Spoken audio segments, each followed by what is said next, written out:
right, here's a question from Mondola about what is your favorite Icelandic saga? Because I know there's many. I can't remember any of them by name. I enjoyed reading all of them and listening to all of them. I think Jackson Crawford is the name of the guy that reads his own translations. Oh, He's that's a cool. Colorado based university professor. He's got a YouTube channel. Oh, big brain. And he did Odin's Wisdom, uh, in one book where he translated that.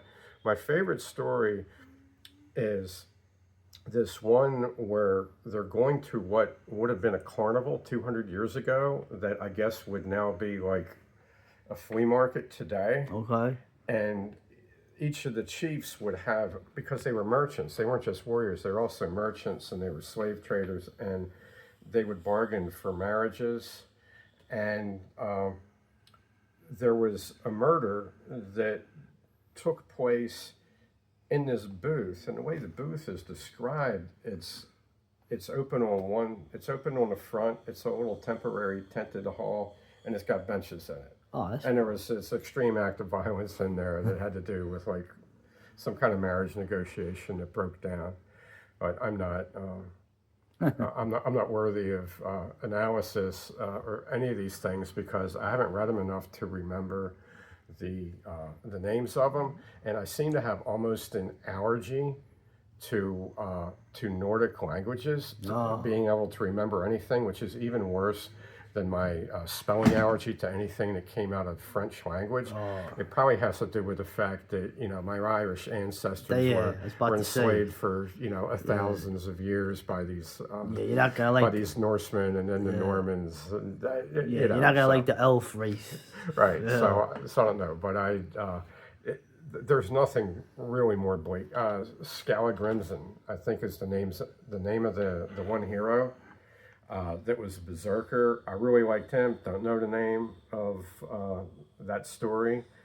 The Paul Anderson, Poul, did a book called War of the Gods, or The War of the Gods, which I really enjoyed. So I would recommend that to anybody that likes the sagas.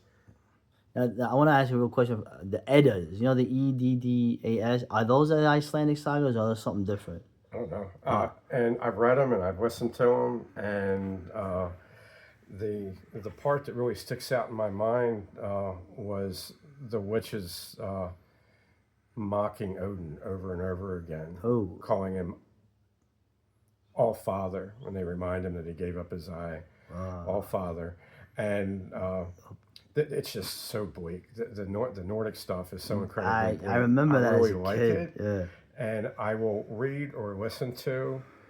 Well, now it's listening to Nordic stuff before I write novels that there's going to be any Nordic character in it, to just try to get into the mood. But I can't make any assessment of the literature. I use it for kind of like internal atmosphere for writing. Yeah, like Norwegian black metal. Yeah. Okay. Well, I'll say that, like, I think, IKEA kind of, I don't like, IKEA kind of ruined me on the Scandies, right? Reverend Chandler was my Nordic novel that I read.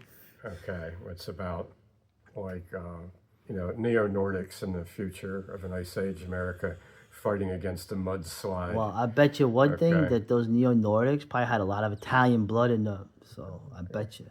But I'll say this. I remember when I was a kid in the library, in the Brooklyn Library, Sheepshead Bay, right? I remember there was a book of Nordic tales with artwork in it. It was really cool because they had like, that Nordic style, like, the tapestry where like all the lines come together like as a background. And they had all the major stories there, Balder getting shot, what was it, getting shot with the arrow, and the thing I can't pronounce, the tree, the world tree, the thing Ragnarok. It was a really cool book, and I remember being like, wow, they all die in the end. It's like, yes. Beowulf was a Nordic story, and before the rise of the modern Christian nations in Roman times, there wasn't a difference between the people in Scandinavia and the Germans on the continent. they were regarded as, one people subdivided into, however many nations. All right, Varg, this is Okay. for you. Okay.